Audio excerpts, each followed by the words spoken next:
Hello on the airtime, the information program from the television channel Ostankino.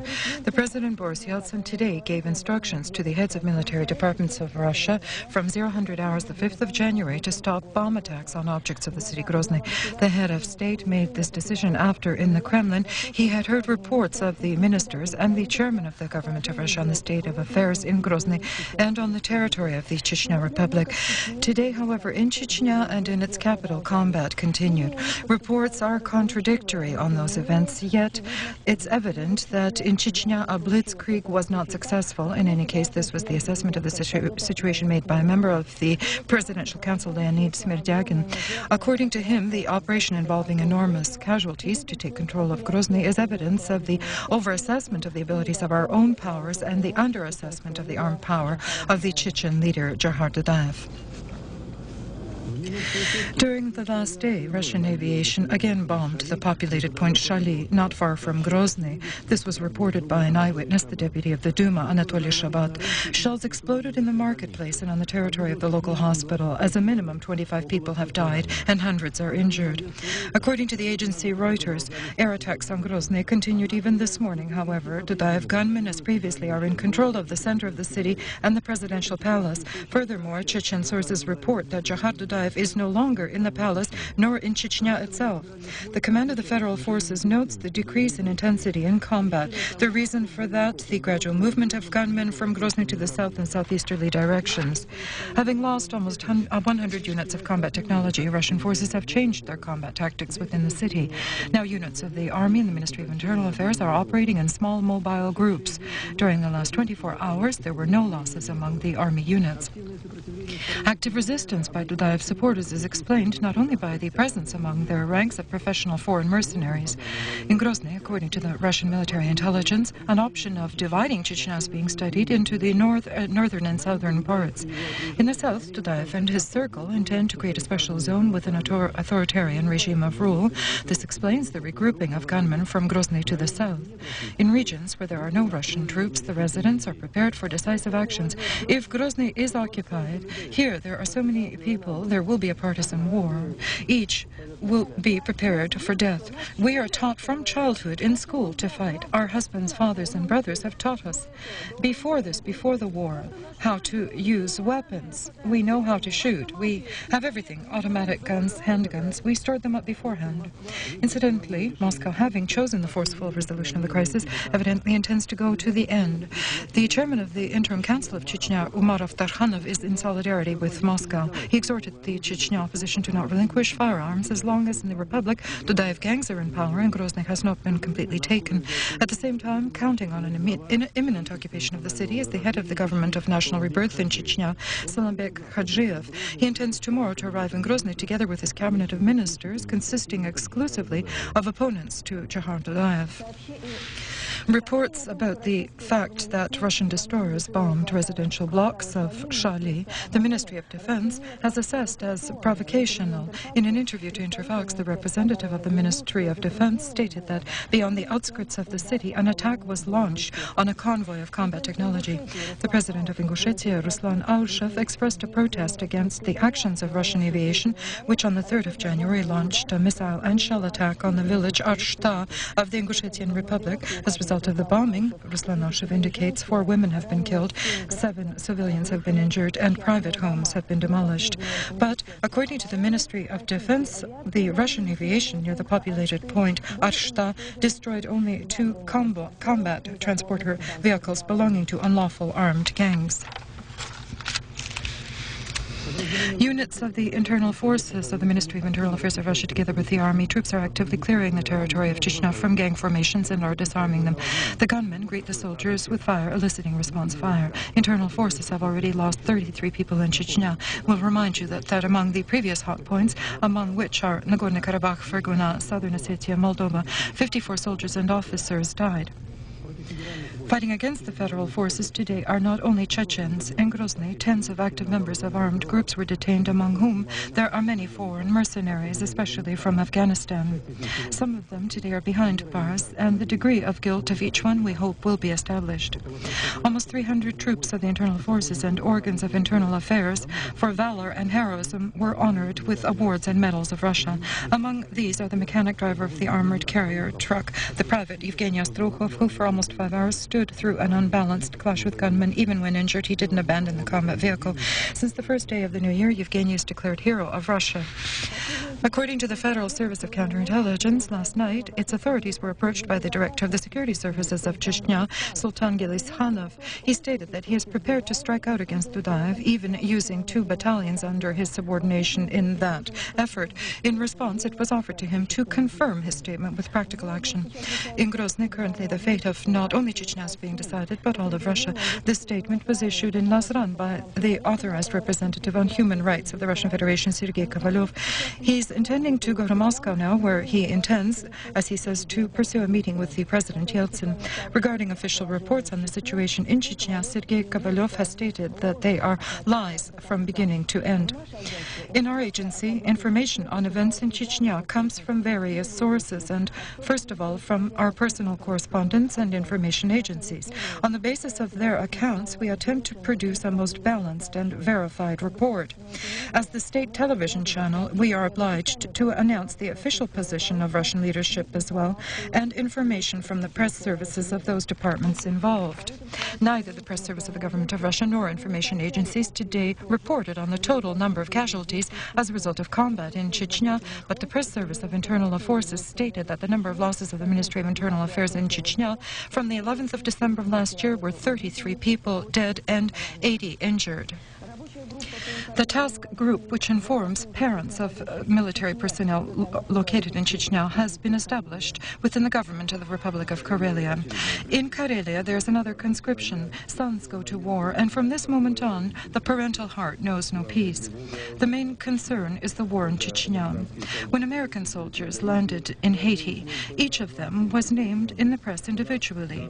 In our country, data about those participating in combat is strictly classified. It's impossible to learn data either within units nor conscription stations. To help mothers, fathers, and grandmothers to receive information, under the chairman of the Government of the Republic, a special task force was created. 8 people around the clock record each phone call within a journal, and later, using government communications lines, they find answers to the questions of relatives and friends of military personnel. This way, more than 100 people have already received information. As a result, the telephone wires are no longer as hot as coals. While this report was being compiled, sad news arrived. In Chechnya, the first fellow conscribed in Karelia had died. He's the 22-year-old native of Petrozavodsk, Alexander Proslov. To learn the news were those within the special task force. For the New Year and Christmas, the Stavropol Rim Committee of Soldiers, Mothers, and Families of Servicemen organized the delivery of humanitarian aid to soldiers and officers deployed in resolving the Chechen conflict. The administration of the Stavropol city issued vehicles and escort services. The column with cargoes passed through the Cossack village Kurskaya to Mozdok. In boxes, crates, and packages, there were cookies, candies, cigarettes, warm things so needed by the soldiers now, and, of course, New Year's greetings with the best wishes for everything. The main thing, to return as soon as possible, healthy and unharmed, to their native homes. Soldiers' mothers would have liked to see their sons, but the hour was late when we arrived in Mozdok, and because of the dense fog, the vehicles moved slowly. And to find someone within that half hour spent by the delegation in the headquarters of Mozdok was impossible. Somewhere near 200 million in value were sent from the city Stavropol, that is, cargoes of warm articles, bedding, clothing, foods, humanitarian aid, to Mozdok, with subsequent instructions for the military as well as for the peaceful population residing there, the Russians and the Chechens. The deputy chairman of the State Duma, Valentin Kovalyov, stated that under known circumstances, the State Duma may adopt a resolution to extend the conditions for applying amnesty to individuals on the side of Dudaev, specifically to give mercenaries a chance to abandon the territory of Russia unimpeded. The temporary commission controlling compliance with observance of rights and liberties of citizens in Chechnya established by presidential decree is for the demilitarization of that republic. This was stated to the press today by Valentin Kovalyov, specifying that the initiative pursuing the disarmament of unlawful armed groups and the subsequent withdrawal of federal forces from Chechnya. The chairman of the commission noted that he sees as the main problem in how restrictions of a humanitarian nature provided by legislation are proceeded with in Chechnya, given the government is using methods of force. According to Valentin Kovalyov, currently the commission is studying reports on the Dudaev gunmen using chemical warfare, hindering the deliveries to Chechnya of humanitarian cargoes and refraining from providing medical aid to casualties of the conflict, stating that the commission has sufficient authorities and opportunities to fulfill its functions. Valentin Kovalyov at the same time clearly disappointed journalists who attempted to receive information on the real losses among Russian forces. According to the Fund in Defense of Glasnost, since the 1st of December in the zone of conflict in Chechnya, 78 provocations have been recorded against journalists, and also cases were registered of premeditated shooting at journalists by troops of the Internal Affairs and the Ministry of Defense. From several correspondents, photos and videotapes were forcefully confiscated. 10 journalists were injured, 2 were killed. After the Great Patriotic War, this is the first death of a correspondent of the Red Star newspaper in a front situation. The deceased Zhitarenko Vladimir Mikhailovich left the field quarters of the division located near Grozny, so on New Year's Eve to spend with the soldiers, heroes of the future write-ups. But a sniper bullet severed the life of the military correspondent. On New Year's Eve, already a decree had been signed to retire Colonel Zhitarenko into reserve, but Vladimir Mikhailovich didn't manage to remove his overcoat and his epaulets. His theme was the image of the soldiers in the 90s, that is, the dramatic fates of the soldiers in hot points and conflict points. And he tried to get there so as to write material about them, about the situation the forces are in, what they do and what they think, and what the real moods are there. In the quarter century of his army service, Colonel Zhitarenko worked almost 1 month in Chernobyl, overall 1 year under fire in hot points of the former USSR. His last medal for personal valor was awarded to the military correspondent in May of last year, immediately upon his return from Tajikistan. Ambassadors of Afghanistan, Iran, Pakistan, Jordan, and Saudi Arabia in Moscow today provided the Ministry of Foreign Affairs of Russia with an explanation in connection with participation of mercenaries from their countries in the combat on the territory of Chechnya. The heads of diplomatic missions of those countries confirmed the unswerving positions of governments which they represent regarding the fact that events in Chechnya are an internal affair of Russia, and refuted involvement of official authorities of their countries in sending foreign mercenaries to Chechnya and financing them. The American Secretary of State, Warren Christopher, intends to discuss the situation in Chechnya at the meeting with the Minister of Foreign Affairs of Russia, Andrei Kozyrev, which possibly will be held in Geneva mid-January. However, the Russian Ministry of Foreign Affairs told Interfax that in Moscow it's assumed that the Chechen crisis will not be discussed during the coming meeting of the Minister of Foreign Affairs with the American Secretary of State.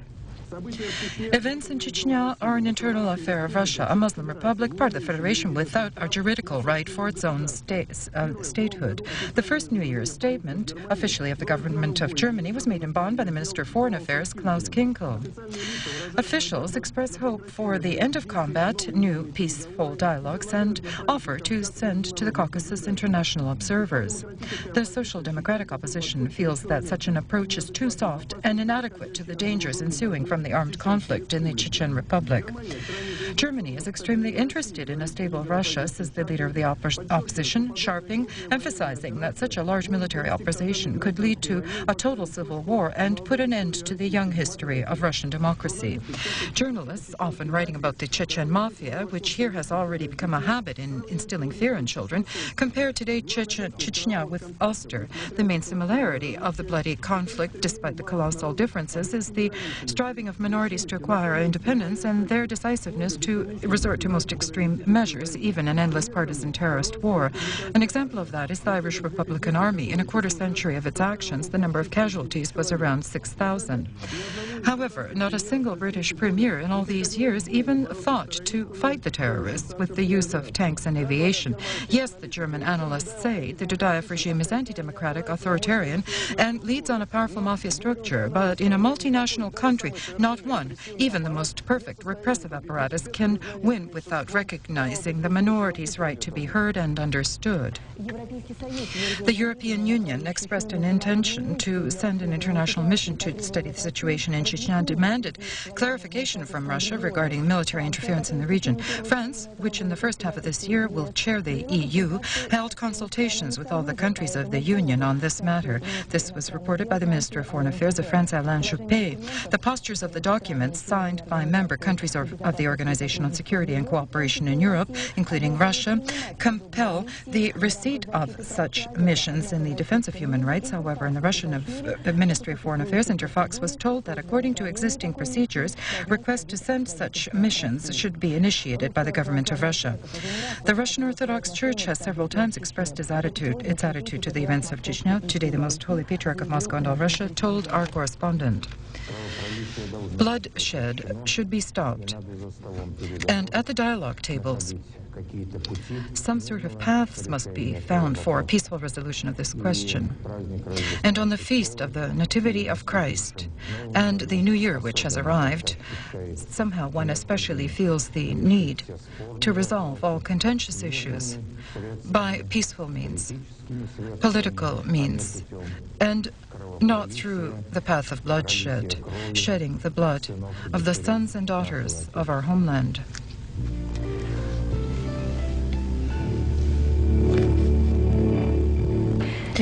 The Ministry of Foreign Affairs of Russia has issued a decisive protest and demanded from leaders of the Tajik opposition and authorities of the Muslim state of Afghanistan to immediately undertake effective actions to prevent provocational acts of gunmen against Russian border troops. The Ministry of Foreign Affairs called on the UN mission in Tajikistan to undertake all necessary measures to ensure unconditional compliance with the ceasefire agreement. The first New Year's days were darkened by tragic events on the Tajik-Afghan border. On the 2nd of January, an armed group of kamikaze volunteers from the opposition movement, the Islamic Rebirth of Tajikistan, headed by the field commander Junot Delo, from the Afghan shanty village Moimai, attacked the motor regiment of the Russian border troops on the site of the 6th outpost of the Kalai-Khumsky border regiment, and an even battle ensued which lasted several hours until reinforcements arrived. Local cross-shooting near the Pamirsk shanty Kurguat continued even the 3rd of January. Border regiments commanded by the Lieutenant Anton Zlobin fought to the end. Overall, the losses among Russian border troops were 9 people. The Mujahids abused the casualties and decapitated the bodies of 4 of them. On the 3rd of January, the border troops, backed up by helicopter aviation, destroyed the insurgent group and forced it to recede beyond the border of Pyanch. On that same day on the battle site, officers of the military UN mission in Tajikistan attended, as well as the envoy of Russia and a representative of the Tajik opposition who, on location, were convinced that the Tehran temporary ceasefire agreement on the Tajik-Afghan border and other hostile activities is violated in the grossest manner. The Ministry of Foreign Affairs of Tajikistan, on instructions of the President of that Republic, Emomali Rakhmonov, intends to approach the CIS countries, members of the Agreement on Collective Defense, with a request to undertake further measures to strengthen protection of the Tajik-Afghan stretch of the southern borders of the Commonwealth. But diversions in Tajikistan are not only of a military nature. In the first hours and days of the new year, for tens of families of Dushanbe, became a time of grief, alarm, and worry. Since evening, the 31st of December, and all the subsequent days, medical facilities of Dushanbe were attended by people with food poisoning of a very similar circumstance. It was clarified that all these people drank champagne manufactured locally. Those who were late in appealing for medical assistance, pleurisy of the lungs developed rapidly, and a comatose state ensued. First victims of the fizzy beverage were the wife of the employee of the Russian embassy, the 34-year-old Yelena Yegonina, and the captain of the 201st Motor Artillery Division, Konstantin Rozov. On the fact of the massive poisoning by champagne, a criminal case has been launched. 5 dealers of the alcoholic beverages have been detained. It's being clarified who, where, and in what quantity produced the substandard beverage. From the 31st until the 3rd, In our republic, we registered 31 victims. Of them, 7 of those have died, and we have made 6 discoveries. We've discovered a quality analysis certificate for a series of these products, and this may prove that the process of technology in manufacturing this champagne was violated. Almost an entire division may be equipped with weapons confiscated by law enforcement organs of Azerbaijan in the last 3 months of last year. The events of the 4th of October last year, where in the city Ganja an attempted state coup was made, clearly indicated that in the population's possession there is an enormous arsenal of unlawfully kept weapons. Law enforcement organs began to execute a plan to confiscate. A weighty role was played in this by the address of the President of Azerbaijan in the Parliament of the Republic to the population to voluntarily relinquish their arms. From the population, we've confiscated, or they have voluntarily relinquished, more than 2,000 automatic rifles, handguns, shell launchers, grenade launchers, 2 armored carriers. BMPs have been surrendered. In the cities Baku and Ganjara, these cities are living and working for 4 months in the conditions of a state of emergency. It's felt that on hand there's still a sufficient number of weapons to escalate the situation in the Republic. The government of Abkhazia has accused Georgian authorities of organizing diversionary actions in the Galsk region and warned that if by the 10th of January all gunmen who unlawfully penetrated the territory of the Republic don't leave the Galsk region, measures will be undertaken to annihilate these groups. Today in the Cabinet of Ministers of Georgia, the Georgian faction of the Supreme Soviet of the Abkhazian Autonomous Republic began its work. At the session, the heads of ministries and departments of the Autonomous Republic were present, representatives of political parties and social organizations of Abkhazia.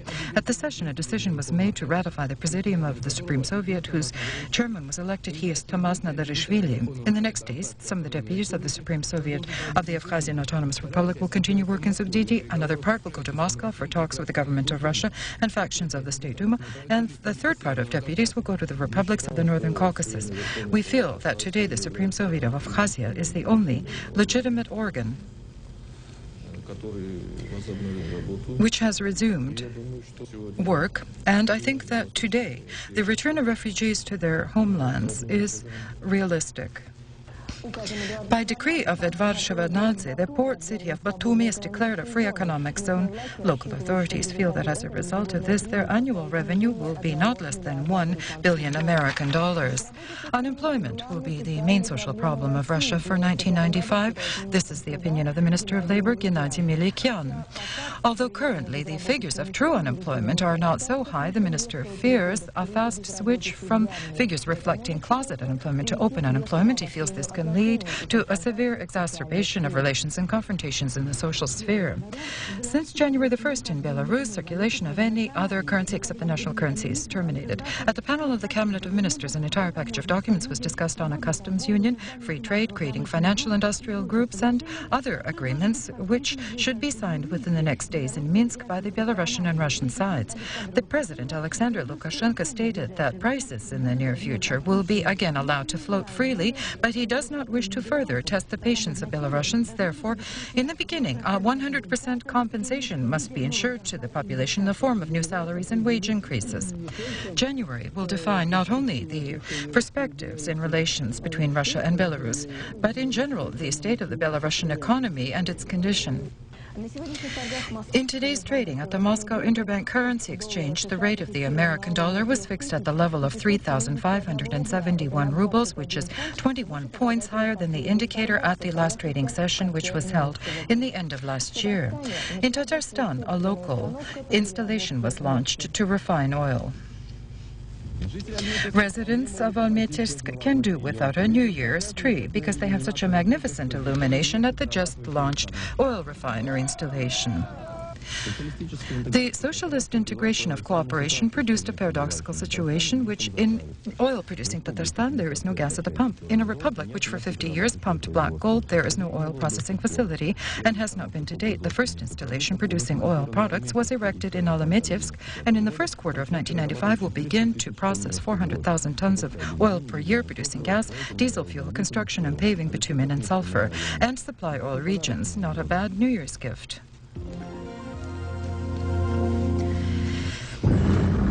Today in Washington, the Congress of the United States began work for the first time in 10 years. In both chambers of the highest legislative body of the country, representatives of the Republican Party dominate. Our correspondent reports from Washington. With this stamp at a price of 29 cents, one can't send a letter any longer. From the new year, it's a different price, 32 cents, although the new sum is not yet indicated. The problem is not the mill, but the fact that the very distant and very rich America, according to our standards, has its problems. Here there is no comment on the city streets. Many can afford to have their own house, and almost all good foods are available. What else does one need? But Americans are not happy.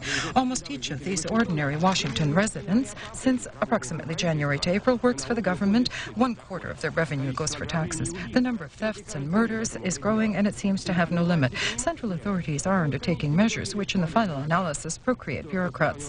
What was compared to a revolution did occur in November, the failure of Clinton's policies at local elections. The new bosses of the Congress are Republicans. In the first 100 days, they already promised to lower taxes, stop feeding the poor through the government's expenses, strengthen defense. Among new figures is Newt Gingrich from the state of Georgia, the tough Speaker of the House of Representatives. The Committee on International Affairs will be headed by Jesse Helms, a man without much affection for Russia. Incidentally, regular Americans, because of reports of war in Russia, don't have more trust in us. Although the White House representative again implied Tuesday that Chechnya is Russian territory. Clinton himself, as anyone who loses in America, has already been called a lame duck.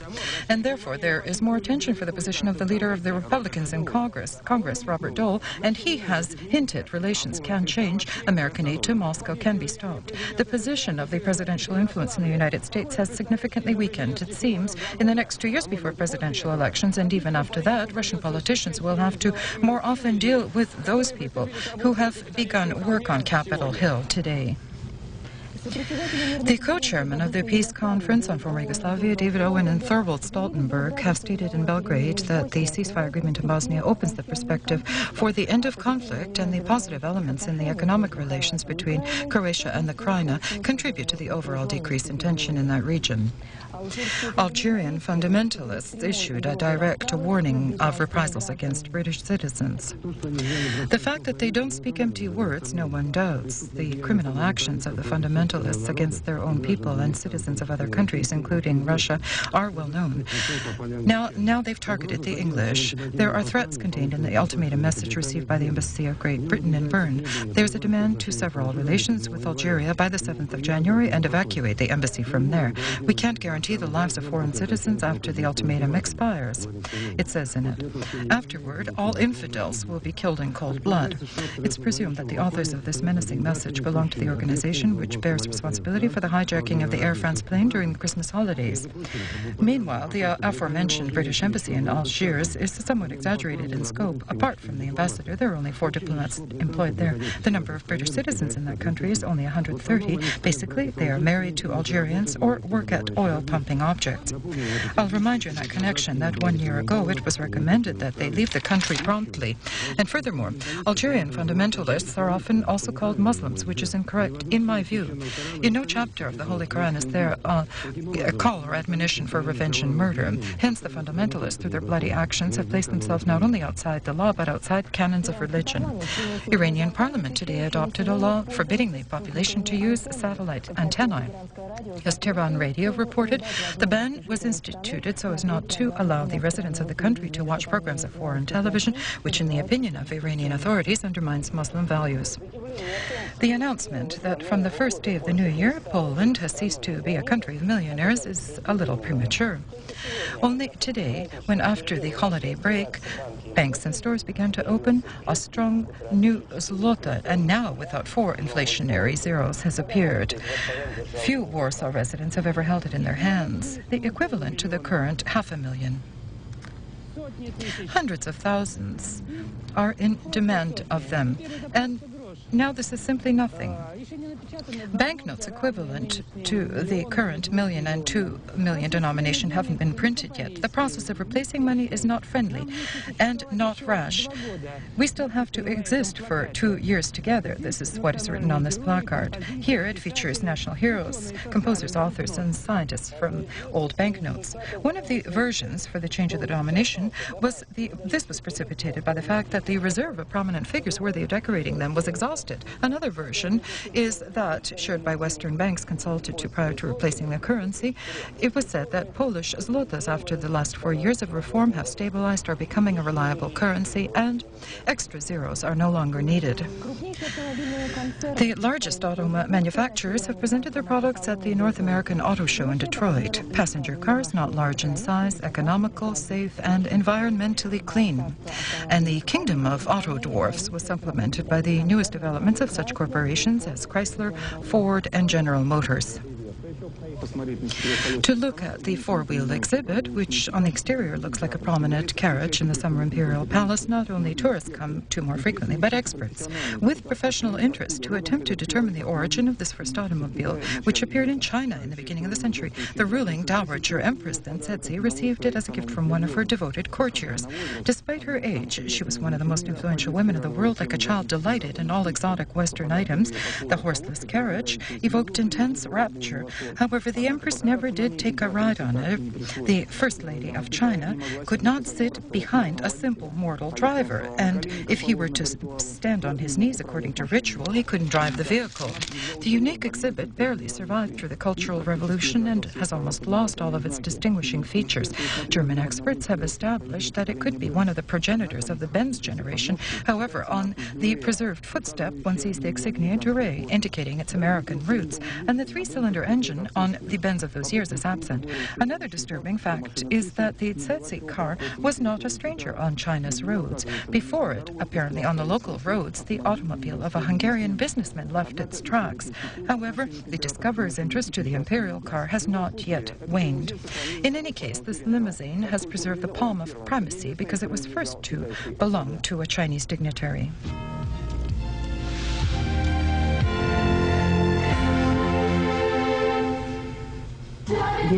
The Children's Brave Theatre, which was recently born, presents the opera of Alexander Kuligin, The Flight to the Heavens, from the poems, stories, and novels of Daniel Harms, a poet, playwright, one of the founders of a true, merry, and serious children's book. And after all, what is The Flight to the Heavens? Where the eternal theme is love, that's what I think. Here, everyone strives toward art, but Kondratiev alone wants them to remain in this banality, that there be no art. And this is the theme of an artist, his loneliness, and the lost man. A man walked out of his house and since then has disappeared, a theme which is ancient, difficult, and actual. Famous poems of Harms, the loss of an individual, an artist, possibly a poet, the loss of spirituality, the search for the lost, and maybe the meaning of life. And what is that meaning of life? I think the meaning of life is that there should be no wars, to leave something good on earth, to create something, to leave a particle of oneself after death, and not to do evil on earth, so that after you there be no spots on earth. The fact that children are performing the opera doesn't mean it's a children's play. For them, Harms joins poetry and play, imagination, and the absurd. This strange world, warm and human, which bears the boundless faith in the possibility of flight into the heavens. The overview of events of the day after the ads will be continued by the sports commentator Daria Chervonenko.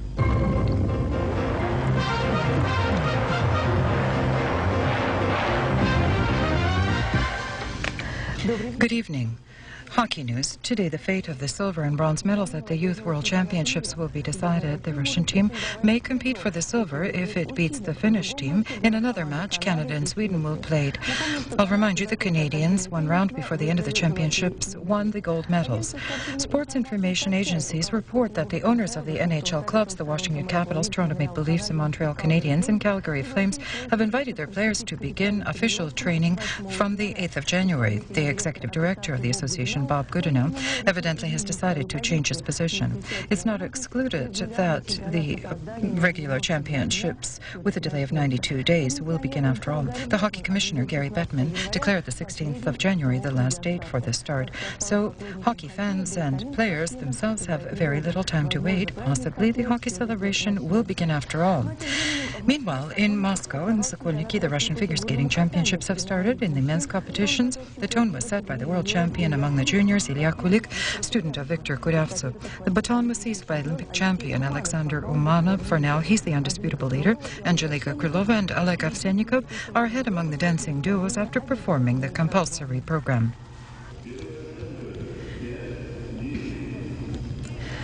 The third level of the tournament of the 4 trampolines in Rumburg was won by the Japanese Kazuo Hunaki. Before the start on the 4th of January in Bischofshofen, he became the leader. In the overall count of the World Cup, ahead is the Austrian Andreas Goldberger. On this level, he came in second. Events were unpredictable on the level of the world competitions in Germany. The team victory was held by the Norwegians, who managed to beat their leaders after the jumps from the trampoline by the strong Japanese masters. The first world record in the new year was set by the representative in swimming, Sandra Folter from Germany, at the World Championships in Hong Kong. On the distance 50 meters backstroke, she swam in 27.86 seconds. Take a look at this. Triumphant on the courts of Australia are the Ukrainian tennis players. Natalia Zvereva with her brother Andrei are in the semifinals of the prestigious Hopman Cup, winning in the quarterfinals against the Americans 2-1. It seems that the famous marathon rally, Paris-Dakar, in the truck class will be dominated by Kamaz Assign. Leaders of the team, Viktor Moskovsky, has broadened the gap with his closest rival. It's not great for now, it's 40 minutes. A sensation was created by the Russian-Belgian team, Quorum Motors, which overall went from 33rd to 15th position. Details of the 4th level on Channel 1 Ostankiно at 21:50.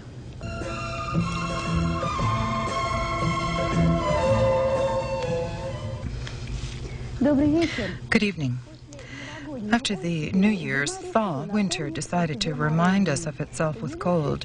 Yesterday, almost on the entire territory of the European part of Russia, temperatures decreased by between 5 and 8 degrees, but tomorrow the Murmansk and Arkhangelsk areas again will be influenced by Atlantic air.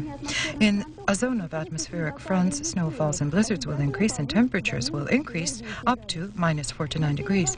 In the northeast of the European part of Russia, Arctic air continues to flow in the Volga-Vyatsk area and the Republic of Komi during the day, -10 to 15 degrees, around Vorkuta, around -20.